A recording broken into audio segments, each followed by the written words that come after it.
তো এই যে লস্কৰে তাইবা যি এটা সময়ত বহুত বেছি এক্টিভ গ্ৰুপ আছিলে বা প্ৰাইমেৰী মেইন গ্ৰুপ আছিলে সেই গ্ৰুপটো যে এতিয়া ইমান তাৰ ইনফ্লুৱেঞ্চ নাইকিয়া হৈ গ'ল বা ৰিলিভেণ্ট নাইকিয়া হৈ গ'ল কিয় তেওঁলোকে সেইটো কৰিলে মানে বা লস্কৰে তাইবাৰ তেওঁলোকে সেই নিজৰ যিটো অৱস্থা আজিৰ সেই অৱস্থাটোলৈ তেওঁলোক কিয় আহি গ'ল এতিয়া সেই কথাটো আমি প্ৰথমতে বুজিব লাগিব 1947-48ত প্ৰথম ভাৰত পাকিস্তানৰ যুদ্ধ হ'ল এটা কথা মনত ৰাখিব সেইখন নৰ্মেল ৱাৰ নাছিলে আৰ্মিৰ লগততো লাগি আছিলে কিন্তু সেই যুদ্ধত প্ৰথমবাৰৰ বাবে পাকিস্তানে কিছুমান ইলিগেল লস্কৰ বা ইলিগেল টেৰৰিষ্টৰ সহায় লৈছিল ওকে তো পাকিস্তান আৰ্মিয়ে কাৰ লগত লাগি এই লস্কৰ আৰু টেৰৰিষ্টবোৰৰ লগত লাগি কাশ্মীৰৰ ভিতৰত কিছুমান আনলফুল এক্টিভিটি কৰিছিলে বা ইলিগেল কিছুমান এক্টিভিটি কৰিছিলে তো অকল বৰ্ডাৰত যুদ্ধ লগা নাছিলে সেইখন কাশ্মীৰৰ ভিতৰতো সেই টেৰৰিষ্ট এক্টিভিটিবিলাক কৰা গৈছিলে পাকিস্তানৰ পৰা ওকে তাৰ পিছত 1947-48ত এখন ৱাৰ তাৰপা 65ৰ যিখন ৱাৰ সেই 65ৰ ৱাৰখনো এতিয়া এই তিনিখন যুদ্ধত 1947ৰ পৰা 47-48ৰ পৰা একদম 1990লৈকে পাকিস্তানে কি এপ্ৰোচ কৰিলে কোৱাড্ৰিলেটাৰেল এপ্ৰোচটো আনিলে ওকে সেই কোৱাড্ৰিলেটাৰেল এপ্ৰোচটো কি হয় এই কোৱাড্ৰিলেটাৰেল এপ্ৰোচটোৰ দ্বাৰাই পাকিস্তানে জম্মু এণ্ড কাশ্মীৰত কণ্টিনিউৱাছলি টেৰৰিষ্ট এক্টিভিটি কৰিব পাৰিছিল ওকে তো সেই কোৱাড্ৰিলেটাৰেল এপ্ৰোচটো হ'ল যে পাকিস্তানে 4টা ডাঙৰ ইনষ্টিটিউট টেৰৰিজিমৰ কাৰণে কাশ্মীৰত ডিপ্লয় কৰি দিলে কি আছিলে সেই 4টা ইনষ্টিটিউট প্ৰথমটো হৈছে জামাতে ইছলামী 2 নম্বৰটো হৈছে মাষ্টাৰ চেল 3 নম্বৰটো হৈছে আল ফতেহ আৰু 4 নম্বৰটো হৈছে Jammu Kashmir liberation front okay so Jammu Kashmir liberation front কোৰ প্লেয়াৰ আছিলে তেওঁলোকৰ মেইন গ্ৰুপ ওকে আৰু এই 4টা গ্ৰুপ জামাতে ইছলামী মাষ্টাৰ চেল আল ফতেহ আৰু জম্মু কাশ্মীৰ লিবাৰেশ্যন ফ্ৰণ্ট এইটো পাকিস্তানে কণ্টিনিউৱাছলি 1947ৰ পৰা 1990লৈকে এইটো জম্মু এণ্ড কাশ্মীৰত এপ্লাই কৰিলে ওকে কিন্তু 1980ত এটা বেলেগ ধৰণৰ ঘটনা হ'ল কি ঘটনা হ'ল USSRে মানে তেতিয়া সোভিয়েটে কি কৰিলে আফগানিস্তানত এটেক কৰি দিলে আৰু এটা পাকিস্তানেতো USSRক প্ৰত্যুত্তৰ দিব লাগিব সেই কাৰণে আমেৰিকাই USSRে কি কৰিলে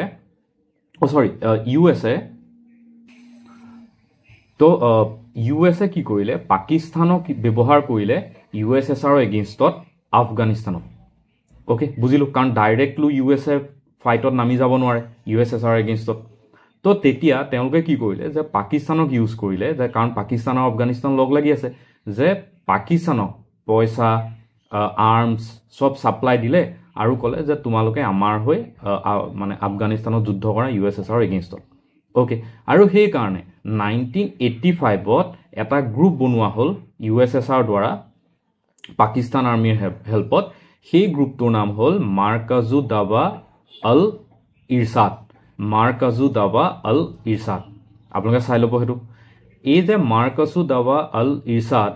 এই গ্ৰুপটোৰ লিডাৰ কোন আছিলে হাফিজ সাইদ আমি সবে হাফিজ সাইদৰ নাম শুনিছো তো হাফিজ সাইদক প্ৰথমবাৰ বাবে তাত লিডাৰ বনোৱা হ'ল ওকে তাপা তেওঁলোকে গৈ পেলাই আফগানিস্তানত যুদ্ধ কৰিলে আৰু তেওঁলোক তাত সাকসেসফুল হ'ল এই যে সাকসেসটো পালে আফগানিস্তানত কোনে হাফিজ সাইদে বা মাৰ্কাজু দাৱা আল ইৰছাদে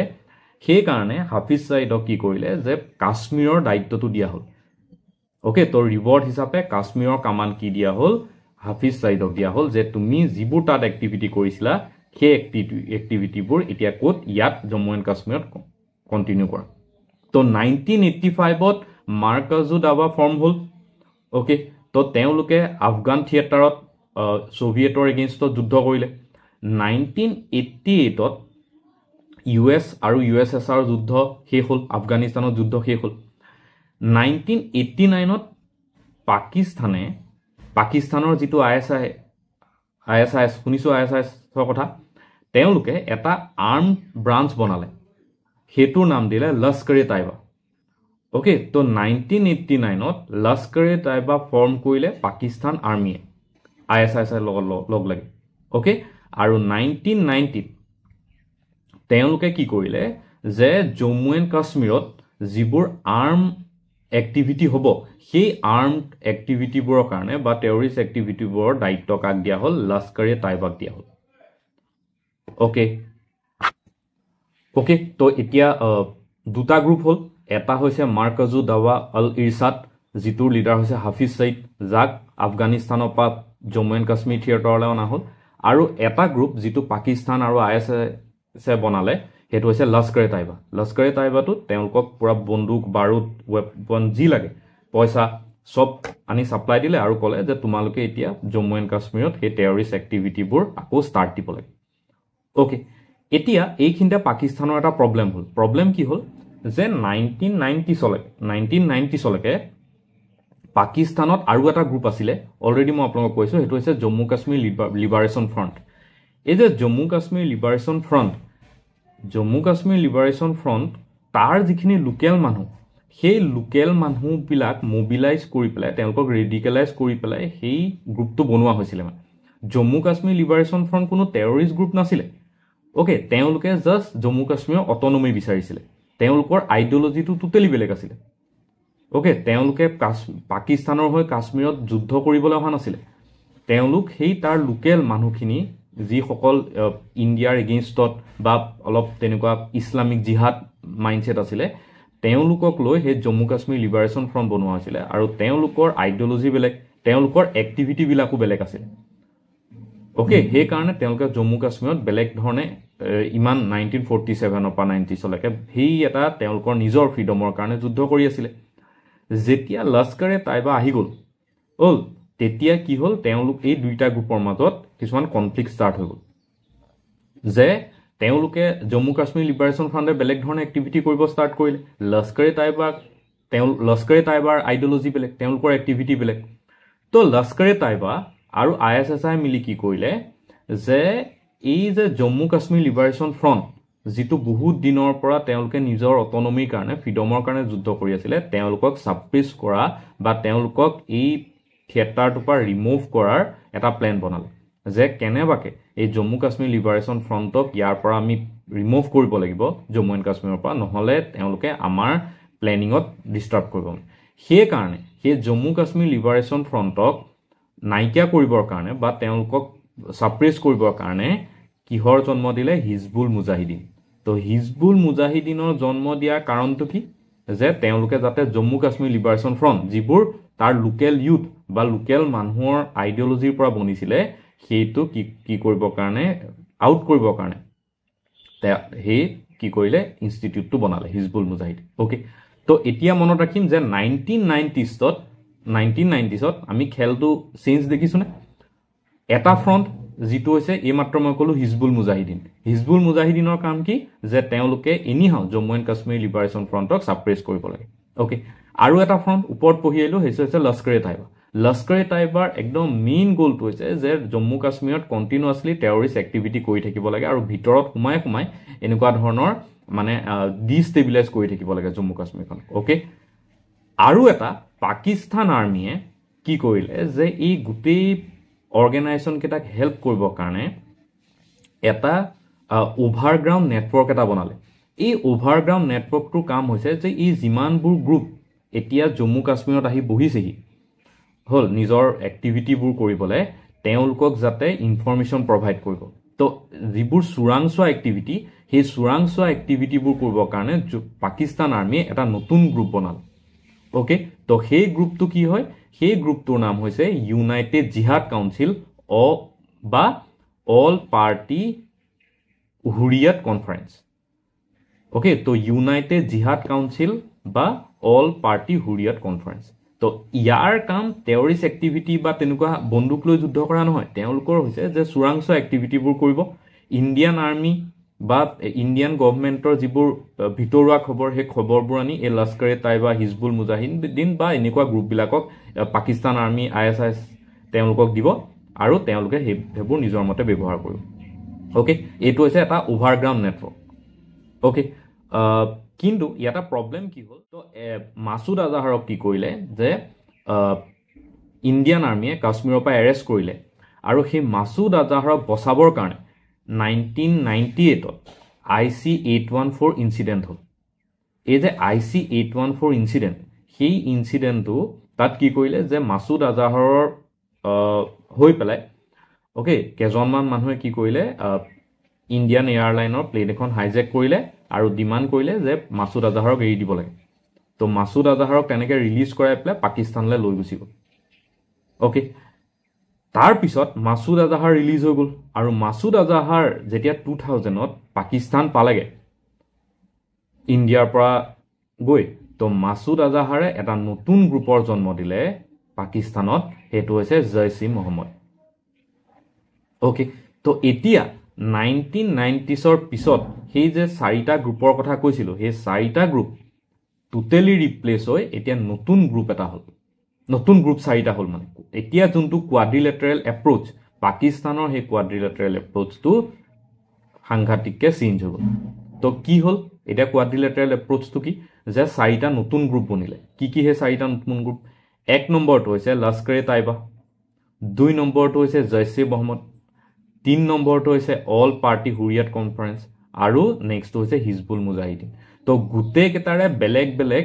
মোটিভ বা বেলেগ বেলেগ এক্টিভিটি লস্কৰ-ই-তাইবা জাষ্ট জম্মু কাশ্মীৰত টেৰৰিষ্ট এক্টিভিটি বহাব লাগে ওকে সেকেন্ড জৈশ-ই মহম্মদ কোনে ফৰ্ম কৰিলে মাছুদ আজাহাৰে ফৰ্ম কৰিলে আৰু তেওঁলোকৰো সেই মোটিভটো তেনেকুৱা যে কেনেবাকে জম্মু কাশ্মীৰখন ডিষ্টেবিলাইজ কৰিব লাগে আৰু পাকিস্তান আৰ্মিয়ে তেওঁলোকক ৱেপন বা হেবোৰ সাপ্লাই প্ৰভাইড কৰিব আৰু তেওঁলোকে হেবোৰ গৈ প্লাই কাশ্মীৰত গৈ এৰি দিবকে লাগে নিজৰ এক্টিভিটিবোৰ তাত কৰিব লাগে তাৰ পিছত অল পাৰ্টি হুৰিয়াত কনফাৰেন্স তেওঁলোকৰ মোটিভটো হৈছে যে ইন্টেল বা চোৰাংচোৱা কৰিব আৰু ইন্টেলিজেন্স আনি পেলাই ইনসাইড ইনফৰমেশন আনি তেওঁলোকক প্ৰভাইড কৰিব তেওঁলোকক মানে Pakistan army ISSI Pakistan government তেওঁলোকক আৰু এটা হৈছে হিজবুল মুজাহিদিনৰ কথাটো কি যে যিমানবোৰ বাকি যদি কিবা গ্ৰুপ আছে যিবোৰে ডিস্টাৰ্ব কৰিছে এই টেৰৰিষ্ট এক্টিভিটি বিলাক স্প্ৰেড কৰিবৰ কাৰণে সেইবিলাকক কি কৰিব মানে ৰিমুভ কৰিব বা সাপ্ৰেছ কৰি দিব ওকে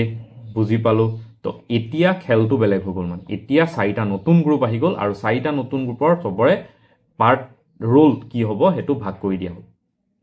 বাট 1990sৰ পৰা 2019লৈকে কন্টিনিউ সেই চাৰিটা গ্ৰুপে জম্মু কাশ্মীৰত তেনেকৈ অপাৰেট কৰিলে ওকে এতিয়া প্ৰবলেমটো কি হ'ল যে 2019লৈকে কিয় কৰিলে কাৰণ 2019ত অলপ ডাইনামিক্সটো চেঞ্জ হৈ গ'ল ইণ্ডিয়া গভৰ্ণমেণ্টে কি কৰিলে 370 ৰিমুভ কৰি দিলে আৰ্টিকল 370 ৰিমুভ কৰি দিলে আৰ্টিকল 370 নকডাউন কৰি দিয়াৰ লগে লগে জম্মু কাশ্মীৰৰ গভৰ্নেন্স মডেলটো চেঞ্জ হৈ গ'ল সেন্ট্ৰেল পাৱাৰফুল হৈ গ'ল সেন্ট্ৰেলে ডাইৰেক্ট তাত ৰুল কৰিব পাৰিলে তাত পুৰা ফোৰ্স পঠিয়াই দিলে আমাৰ যিমানবোৰ আৰ্ম ফোৰ্স আছিলে ওকে আৰু জম্মু কাশ্মীৰ বেলেগ ষ্টেটৰ নিচিনাকে তাৰ যিটো গভৰ্নেন্স হেতু চলিব ষ্টাৰ্ট কৰিলে ওকে তো হেতু দেখাৰ লগে লগে পাকিস্তানেও নিজৰ ষ্টেটিটিটো চেঞ্জ কৰিবলৈ বাধ্য হ'ল কেনেকুৱা ধৰণে চেঞ্জ কৰিব বাধ্য হ'ল ফাৰ্ষ্ট প্ৰবলেমটো কি হৈ গ'ল যে যেতিয়া 370 নকডাউন হৈ গ'ল তো এতিয়া এটা প্ৰবলেম হ'ল যে যিটো অল পাৰ্টি হুৰিয়াত কনফাৰেন্স আছিলে তেওঁলোকে হাৱালাৰ জৰিয়তে পইচাটো ৰিচিভ কৰিছিলে সো সেই হাৱালা এক্টিভিটিবোৰ কৰিব নোৱাৰা হ'ল ওকে তো সেই হাৱালা এক্টিভিটিবোৰ কৰিব নোৱাৰাৰ কাৰণে তেওঁলোক উইক হৈ গ'ল তো লাহে লাহে কি হ'ল যে অল পাৰ্টি হুৰিয়াত কনফাৰেন্স তেওঁলোক লাহে লাহে কি হৈ গ'ল যে তেওঁলোকৰ যিটো মানে নেটৱৰ্ক আছিলে সেই নেটৱৰ্কটো ডাউন হৈ গ'ল আৰু তেওঁলোক লাহে লাহে মানে আতৰ হ'ব ষ্টাৰ্ট কৰিলে এই গোটেই মানে থিয়েটাৰখনৰ পৰা ওকে তো তেওঁলোকৰ ডাউনফল সেই তেতিয়াৰ পৰা আৰ্টিকল 370 ইন্ট্ৰোডিউস কৰাৰ পৰা তেওঁলোকৰ ডাউনফল ষ্টাৰ্ট হ'ল সেকেন্ড হিজবুল মুজাহিদিনৰ যিবোৰ বেছ আছিলে বা যিবোৰ কেম্প আছিলে হল বা কিছুমান সিক্ৰেট বেছ আছিলে সেই বেছবোৰ এতিয়াতো ইণ্ডিয়ান মিলিটাৰী তাত মানে কন্টিনিউ এসেছ পাই গ'ল ভিতৰলৈ সোমাব পৰা হৈ গ'ল তো ইণ্ডিয়ান মিলিটাৰীয়ে কি কৰিলে ইণ্ডিয়ান ফোৰ্ছে যে হিজবুল মুজাহিদিনৰ যিমানবোৰ বেছ আছিলে যিমানবোৰ ইন্টেল আছিলে বা তেওঁলোকৰ যিমানবিলাক মানে চোৰাংচোৱা আছিলে সেইবিলাকক কি কৰিলে যে লাহে লাহে ৰিমুভ কৰিব ষ্টাৰ্ট কৰিলে ম্যাক্সিমাম মিলিটেন্ট মাৰি দিলে আৰু বাকি যিখিনি আছিলে তেওঁলোকো পাকিস্তান মানে পিওকেলে পলাই যাবলৈ বাধ্য হ'ল ওকে সো 2019ত আৰ্টিকল 370 অহাৰ পিছত এই দুটা গ্ৰুপ অল পাৰ্টি হুৰিয়াত কনফাৰেন্স আৰু হিজবুল মুজাহিদিন এই দুটা ডাউনফল ষ্টাৰ্ট হ'ল আৰু বাকি থাকিলে দুটা সো মনত ৰাখিব 1947 পৰা 1990 লৈকে চাৰিটা কোৱাড্ৰিলেটাৰেল পাৰ্টিৰ ডমিনেন্স আছিলে ওকে চাৰিটা কোৱাড্ৰিলেটাৰেল গ্ৰুপৰ ডমিনেন্স আছিলে কি আছিলে সেইকেইটাৰ নাম জামাতে ইছলামী মাষ্টাৰ সেল আল ফতে and Jammu Kashmir liberation front okay তাৰ পিছত যেতিয়াৰ পৰা মানে 1990sৰ পিছৰ পৰা সেইটো চেঞ্জ হৈ গ'ল আৰু চেঞ্জ হৈ পেলাই নতুন চাৰিটা গ্ৰুপৰ ইমাৰ্জ হ'ল মানে তো কোৱাড্ৰিলেটাৰেল গ্ৰুপ চাৰিটা চেঞ্জ হৈ গ'ল কি সেইকেইটা Lashkar e Taiba Jaish e Mohammed all party Hurriyat conference and Hizbul Mujahideen জাহাই 2019 হেতু 1990sৰ পৰা 2019 লৈকে চলিলে 2019 যেতিয়া আৰ্টিকল 370 ৰিমুভ কৰি দিলে তেতিয়া দুটা পাৰ্টি লাহে লাহে আতৰ হৈ গুচি গ'ল all party Hurriyat conference and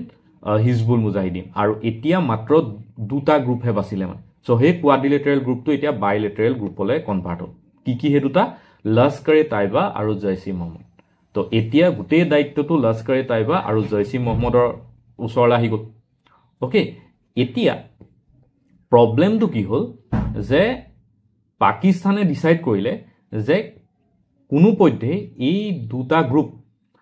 লস্কৰে Taiba আৰু জৈছি মহম্মদক আমি বচাব লাগে বাট প্ৰবলেমটো কি হ'ল যে লস্কৰে তাইবা আৰু জৈছি মহম্মদৰ ইমেজটো অলৰেডি বেয়া হ'লেই মানে এইটো গম পোৱা গ'ল গোটেই গ্লোবেলি এইটো পপুলাৰ হৈ গ'ল যে তেওঁলোকে ইছলামিক জিহাদ কি কৰিছে পপুলাৰাইজ কৰি আছে সো পাকিস্তানে ডিসাইড কৰিলে যে আমি ডাইৰেক্টলি লস্কৰে তাইবা আৰু জৈছি মহম্মদক ডাইৰেক্টলি জম্মু কাশ্মীৰত ডিপ্লয় নকৰোঁ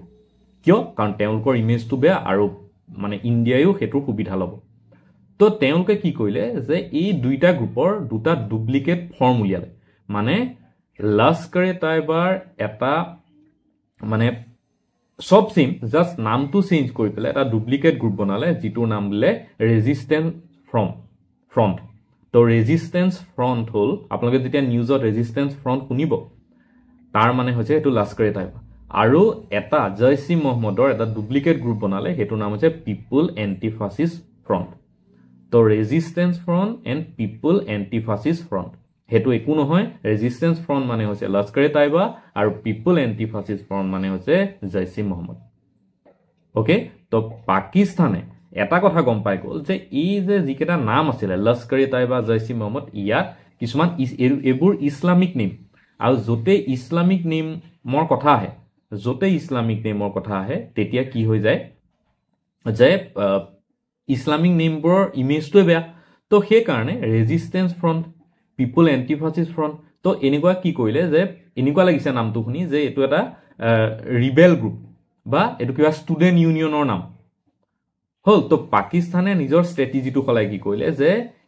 এনেকুৱা দুটা নাম সিলেক্ট কৰিলে যাৰ গ্লোবেল ষ্টেজত এটা ভাল ইমেজ বনে কাৰণ ইছলামিক নামটো দিব নোৱাৰে হ'ল তো এতিয়া প্ৰবলেমটো কি হ'ল যে এই দুইটা গ্ৰুপে লস্কৰে তাইবা আৰু জৈছি মহম্মদে সমানে অপাৰেট কৰিব ল'লে বাট কিন্তু তেওঁলোকে নাম সলাই পেলাই জম্মু কাশ্মীৰত এণ্টাৰ হ'ল ওকে আৰু তেওঁলোকে এটা পাকিস্তানে কি কৰিলে যে কিছুমান টাৰ্ম ইউজ কৰিলে তেওঁলোকক পপুলাৰাইজ কৰিবলৈ যেনে ফ্ৰীডম ৰেজিষ্টেন্স ষ্ট্ৰাগল ওকে আৰু এই গ্ৰুপ দুটাই যেতিয়া মানে ৰেজিষ্টেন্স ফ্ৰণ্ট বা পিপল এণ্টি ফাচিষ্ট ফ্ৰণ্ট এটাতো টেৰৰিষ্ট গ্ৰুপে হয় হ'ল অৰিজিনেলি তো তেওঁলোকে যেতিয়া কিবা কৰে টেৰৰিষ্ট এক্টিভিটি কৰে জম্মু কাশ্মীৰত তেতিয়া পাকিস্তানে সেইটো ৱৰ্ল্ড লেভেলত পৰ্ট্ৰেট কৰে যে it is a right movement তেওঁলোকে জম্মু কাশ্মীৰৰ লোকেল মানুহখিনিয়ে অধিকাৰৰ কাৰণে যুদ্ধ কৰিছে হ'ল তো তাৰ ফলত তেওঁলোকে কি কৰে এটা ইমোচনেল ছাপোৰ্ট পায় হ'ল গ্লোবেল ষ্টেজত এটা ইমোচনেল ছাপোৰ্ট পায় তো পাকিস্তানে নিজৰ গেমটো বেলেগ ধৰণে খেলা ষ্টাৰ্ট কৰিলে জাস্ট নামটো চেঞ্জ কৰিছে বাকি লিডাৰ তেওঁলোকৰ যিটো প্লেন এক্টিভিটি মোটিভ হেবু সব একে জাস্ট তেওঁলোকে কি কৰিছে নামটো চেঞ্জ কৰি দিলে হ'ল আৰু এটা নেৰেটিভ বনাই দিলে যে তেওঁলোকে ৰেজিষ্টেন্স কিছুমান এক্টিভিটি কৰিছে তেওঁলোকে ফ্ৰীডমৰ কাৰণে যুদ্ধ কৰিছে সেল্ফ ডিটাৰমিনেশ্যন তেওঁলোকৰ এজেন্ডা সেইবোৰ কৰি দিলে আৰু এই গুটেবোৰ সব হোম গ্ৰোন পিপল মানে তেওঁলোক পাকিস্তানৰ লোক মানে সৰি জম্মু কাশ্মীৰৰ মানে নিজৰ সিটিজেন হ'ল পাকিস্তানৰ এওঁলোকৰ লগত কোনো কথা নাই মানে চিনিয়ে নাপায় পাকিস্তানে এওঁলোক কোন হ'ল ইছলামিক জিহাদৰ লগত তেওঁলোকৰ কোনো ধৰণৰ কানেকশ্যন নাই ওকে সো এতিয়া পাকিস্তানে ক'লে যে তেওঁলোকে যিটো হিন্দুত্ব ইণ্ডিয়াই যিটো হিন্দুত্বৰ কথা কয় সেই হিন্দুত্বৰ এগেইনষ্টত এইটো মুভমেণ্ট কৰিছে হ'ল ৰাইটিছৰ এগেইনষ্টত এইটো এটা মুভমেণ্ট কৰিছে আৰু দুখৰ কথাটো হ'ল যে ইণ্ডিয়াৰ কিছুমান পলিটিচিয়ান কিছুমান গ্ৰুপে সেই কথাটো ছাপোৰ্ট কৰে মানে আপোনালোকে ছ'চিয়েল মিডিয়াত দেখাইছে অ'কে এতিয়া সেইকাৰণে আপোনালোকে ৰিচেণ্টলি পাকিস্তান মিনিষ্টাৰ এজনৰ মানে যিটো পেহেলগাম এটেক হ'ল তাৰপিছত পাকিস্তান মিনিষ্টাৰ এজনৰ ষ্টেটমেণ্ট শুনিছে চাগে যে পেহেলগাম এটেকটো ইণ্ডিয়াৰ ইণ্টাৰনেল মেটাৰ ইয়াত পাকিস্তানৰ বা মানে পাকিস্তানৰ কোনো লেনা দেনা নাই হ'ল যে জম্মু কাশ্মীৰৰ মানুহখিনি হেপী নহয় যিটো গভৰ্নেন্স মডেল ইণ্ডিয়াই জম্মু কাশ্মীৰত এডপ্ট কৰিছে সেইকাৰণে জম্মু কাশ্মীৰৰ মানুহখিনিয়ে ৰিবেল কৰিছে বিৰোধিতা কৰিছে অ'কে তো সেই কথাটো কি কৰিলে কৰিব ট্ৰাই কৰিছে মানে পাকিস্তানে গ্লোবেল লেভেলত পৰ্ট্ৰে কৰিব ট্ৰাই কৰিছে অ'কে তো এতিয়া আমি দুটা গ্ৰুপৰ কথা গম পালোঁ ৰেজিষ্টেন্স ফ্ৰণ্ট যিটো কি হয় লস্কৰ ই তাইবাৰ বিহাফত অপাৰেট কৰিব আৰু পিপুলছ এণ্টি ফাচিষ্ট ফ্ৰণ্ট যি জৈছে মহম্মদৰ বিহাফত অপাৰেট কৰিব অ'কে তো তেওঁলোকে কেনেকুৱা ধৰণে আগবাঢ়িলে তেওঁলোকে কি কৰিলে যে জম্মু কাশ্মীৰৰ যিখিনি ইউথ আছে মেইনলি আনএমপ্লয়ড ইউথ আৰু যিখিনি পুৰ ছেকশ্যন বা মাইনৰিটি তেওঁলোকৰ ওচৰলৈ গ'ল আৰু তেওঁলোকক মানে টাৰ্গেট কৰিলে হ'ল তেওঁলোকক ইম'শ্যনেলি টাৰ্গেট কৰিলে আৰু টাৰ্গেট কৰি পেলাই তেওঁলোকক লাহে লাহে ৰিক্ৰুইট কৰিব ষ্টাৰ্ট কৰিলে হ'ল তেওঁলোকক ক'লে যে তোমালোকে তোমালোকৰ অধিকাৰৰ কাৰণে যুদ্ধ কৰা তোমালোকে ছেল্ফ ডিটাৰমিনেশ্যনৰ কাৰণে যুদ্ধ কৰা হ'ল আৰু তেওঁলোকক লাহে লাহে নিজৰ গ্ৰুপত ৰিক্ৰুইট কৰিব ষ্টাৰ্ট কৰিলে আৰু তেওঁলোকক নাম দিয়া হ'ল অভাৰগ্ৰাউণ্ড ৱাৰ্কাৰ এই যে অভাৰগ্ৰাউণ্ড ৱৰ্কাৰ এই অভাৰগ্ৰাউণ্ড ৱৰ্কাৰবোৰ অন্য একো নহয় সেইবোৰ জম্মু কাশ্মীৰৰ লোকেল ইউথ তেওঁলোক জাষ্ট আনএমপ্লয়ড আৰু তেওঁলোকৰ ধৰক পঢ়া শুনাও কম হ'ল তেওঁলোকৰ অপৰচুনিটিও নাই স্কিল নাই জব নাই হ'ল তো সেইকাৰণে এই দুটা গ্ৰুপে তেওঁলোকক টাৰ্গেট কৰিবলৈ সুবিধা পালে হ'ল আৰু প্ৰব্লেমটো কি হ'ল যে ইণ্ডিয়ান ইণ্টেলিজেঞ্চ এজেঞ্চি তেওঁলোকে এই যিখিনি অভাৰগ্ৰাউণ্ড ৱৰ্কাৰ বুলি ক'লে ৰেজিষ্টেন্স ফ্ৰণ্টছ এণ্ড পিপুল এণ্টি ফাচিষ্ট ফ্ৰণ্টে আমাৰ ইণ্টেলিজেঞ্চ এজেঞ্চিবিলাকে তেওঁলোকক কয় হাইব্ৰিড টেৰৰিষ্ট আপোনালোকে শুনিছে চাগে নামটো নিউজত হাইব্ৰিড টেৰৰিষ্ট তো হাইব্ৰিড টেৰৰিষ্ট এইখিনিয়ে যিখিনি ডাইৰেক্টলি লস্কৰ ই তাইবা আৰু জৈছ ই মহম্মদৰ লগত লিংক নহয় কিন্তু তেওঁলোক ইনডাইৰেক্টলি সেই তেওঁলোকৰ যিটো এজেণ্ডা লস্কৰ ই তাইবা আৰু জৈছ ই মহম্মদৰ সেই এজেণ্ডাটোকে ফুলফিল কৰিবলৈ কাম কৰিল আৰু আমাৰ প্ৰব্লেমটো কি হ'ল যে আমাৰ প্ৰব্লেমটো হৈছে যে এই মানুহখিনি যিখিনি হাইব্ৰিড টেৰৰিষ্ট বা অভাৰগ্ৰাউণ্ড ৱৰ্কাৰ তেওঁলোকৰ কোনো ক্ৰিমিনেল ৰেকৰ্ড নাই তেওঁলোক জাষ্ট নৰ্মেল চিটিজেন হ'ল তেওঁলোকে নৰ্মেল লাইফ জীৱন যাপন কৰি থাকে আৰু সেই ক্ৰিমিনেল ৰেকৰ্ড নাই কাৰণে তেওঁলোকক ট্ৰেক কৰিবৰ কাৰণে বেয়া তেওঁলোকক ট্ৰেক কৰিব নোৱাৰে কিন্তু তেওঁলোকে বেকগ্ৰাউণ্ডত এই কিছুমান ৰেডিকেলাইজ কাম কৰি থাকে অনলাইন এজেণ্ডা স্প্ৰেড কৰি থাকে ছ'চিয়েল মিডিয়াত সেই বস্তুবোৰ মানে স্প্ৰেড কৰে হ'ল আৰু তেওঁলোকক যিবোৰ লজিষ্টিকেল ছাপোৰ্ট বা আইডিঅলজিকেল ছাপোৰ্ট সেই ছাপোৰ্টবোৰ ক'ৰ পৰা আহে পাকিস্তানৰ পৰা আহে বুজি পালোঁ তো 2020ৰ পৰা 2025লৈকে এই দুইটা গ্ৰুপে ৰেজিষ্টেন্স ফ্ৰণ্ট আৰু পিপুলছ এণ্টি ফাচিষ্ট ফ্ৰণ্টে এই হাইব্ৰিড টেৰৰিষ্টবোৰ হতুৱাই কণ্টিনিউ জম্মু কাশ্মীৰত অপাৰেট কৰি থাকিলে অ'কে আৰু তেওঁলোকে আৰু এটা কাম কি কৰিলে যে এই যিখিনি অভাৰগ্ৰাউণ্ড ৱৰ্কাৰ বা হাইব্ৰিড টেৰৰিষ্ট তেওঁলোকৰ ভিতৰৰ যোনখিনি অলপ এগ্ৰেছিভ বা যিসকলৰ এণ্টি ইণ্ডিয়ান এটা ফিলিং এটা আছে হ'ল বা অলপ প্ৰ' পাকিস্তানী টাইপৰ তেওঁলোকক চিলেক্ট কৰিলে আৰু তেওঁলোকক কি কৰিলে যে M4 কাৰ্বাইড ৰাইফল দিয়া ষ্টাৰ্ট কৰিলে M4 কাৰ্বাইড ৰাইফলৰ কথা শুনিছোঁ আমি পেহেলগাম এটেকত হ'ল এই M4 কাৰ্বাইড ৰাইফলৰ কথাটো হ'ল যে এই ৰাইফলটো ক'ৰ পৰা আহিছে এই ৰাইফলটো আমি পাইছোঁ মানে এই টেৰৰিষ্ট গ্ৰুপখিনিয়ে পাইছে আফগানিস্তানৰ পৰা আচলতে কি যে 1990ত যেতিয়া USA ছোভিয়েটৰ এগেইনষ্টত যুদ্ধ কৰিব আহিলে হ'ল তেতিয়া USA পাকিস্তানক কি কৰিলে যে M4 কাৰ্বাইড ৰাইফল দিলে আৰু পাকিস্তানে সেই M4 কাৰ্বাইড ৰাইফল আফগানিস্তানত USSRৰ এগেইনষ্টত ইউজ কৰিলে অ'কে কিন্তু যেতিয়া এই বন্দুকবোৰ লৈ আহিলে M4 কাৰ্বাইড ৰাইফল মানে আফগানিস্তানলৈ লৈ আহিলে ৱাৰ শেষ হৈ যোৱাৰ পিছতো যেতিয়া 2021ত মানে USA আফগানিস্তান এৰি দিলে তেতিয়া সেই CIA ৰিপৰ্টৰ মতে almost 1 crore M4 carbide rifle USA তাতে এৰি থৈ গুচি গ'ল লগত লৈ নগ'লে মানে অ'কে আৰু সেই যে আফগানিস্তানত 1 crore ৰাইফল থাকি গ'ল সেইবোৰ লাহে লাহে ব্লেক মাৰ্কেটিং হ'ব ষ্টাৰ্ট কৰিলে। ব্লেক মাৰ্কেটিং কোনে কৰিলে? হাকানি ব্ৰাদাৰ্ছ, জালালুদ্দিন হাকানি আৰু চিৰাজউদ্দিন হাকানি। এওঁলোকে কি কৰিলে? আফগানিস্তানত থকা সেই US মেড M4 কাৰ্বাইড ৰাইফলৰ ব্লেক মাৰ্কেটিং ষ্টাৰ্ট কৰিলে। অ'কে, আৰু পাকিস্তানে সেইটোৰ কাৰণে retired ISIS officer, army officials সেইবোৰ আফগানিস্তানলৈ মানে ইলিগেল ৰুটেদি চেণ্ড কৰিলে আৰু তেওঁলোকক ক'লে যে তোমালোকে যিমান পাৰি সিমান এই ৰাইফলটোৰ ব্লেক মাৰ্কেটিং কৰা। অ'কে, আৰু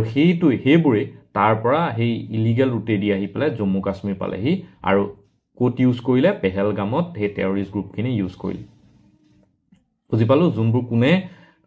মানে ব্লেক মাৰ্কেটিং কৰিছিলে সেই হাকানি ব্ৰাদাৰ্ছে। অ'কে, তো এতিয়া